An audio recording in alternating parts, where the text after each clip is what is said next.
In this module, we'll talk about multifactorial disorders. Let me mention some of the features of multifactorial disorders. A multifactorial trait is governed by the additive effect of two or more genes, but more importantly, these genes have a smaller contribution, but the contribution for environmental and non-genetic influences is the most important in the multifactorial disorders. Many physiological characters in humans are governed by multifactorial pattern of inheritance. For example, diabetes, height, weight, blood pressure, hair color, gout, etc.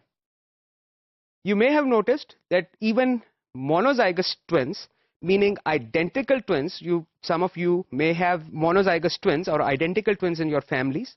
Even if they are reared separately, if they are raised separately, or they have different eating habits, they may achieve different heights and different weights because of nutrition and other environmental factors. The multifactorial disorders, these are governed by a Gaussian distribution. Let me explain to you what that is. Here on the screen you can see a group of people arranged in a specific way. They are arranged according to their height. If you collect, say, 1,000 people at random, very few, and you categorize them, you make them stand in lines according to their height, you will see that very few people will be, say, for example, 4 feet, or from 4 feet to 4.1 feet.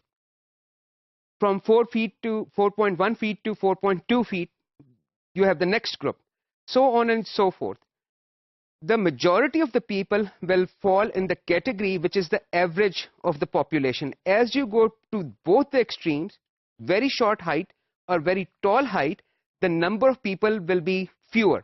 So this gives rise to a bell-shaped curve. Here you can see on the screen, this is Gaussian distribution. We can apply this to our scenario. We are talking about multifactorial disorders. So if we have, say, 4 or 5 genes which contribute to a particular feature, skin color, for example, or height or weight that we have talked about. So these genes plus the environmental factors, they will contribute, they have an additive effect till that additive effect crosses an arbitrary threshold. The arbitrary threshold is pointed out in this slide.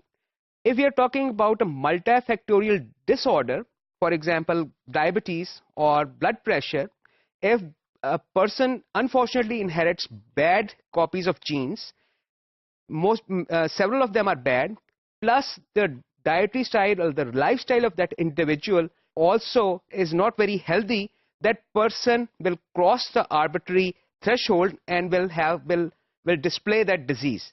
The disease will manifest itself. So this is basically Gaussian distribution, and this is how the multifactorial disorders manifest themselves.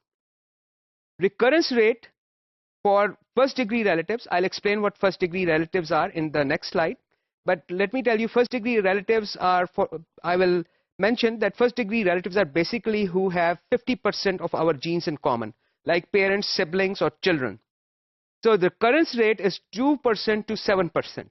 If we are talking about Mendelian genetics, we have said that in Mendelian genetics, even the recessive disorders, the siblings have a 25% recurrence chance. But in multifactorial, it is 2 to 7% because genetics is playing a smaller role as compared to the environmental factors.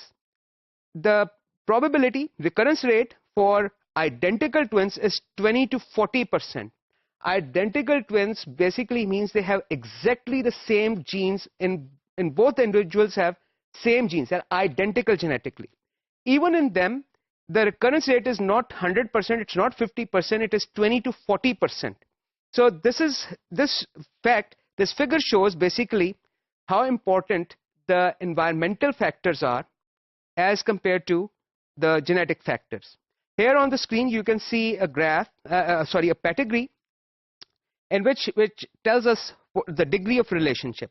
The first degree relatives are the ones we share our gene, 50% of our genes with. For example, our parents, our brothers and sisters, our children. These are the people these people are our first degree relatives. The second degree relatives, of course, are the ones with whom we share 25% of our genes. That category would include our grandparents, our aunts and uncles, our blood aunt and uncle. So not an aunt or uncle by virtue of marriage, but an aunt and uncle by virtue of blood relationship. So third degree relatives are the ones which will have 12.5% genes in common with us, so on and so forth. So next we will look at the cytogenetic disorders in the next module.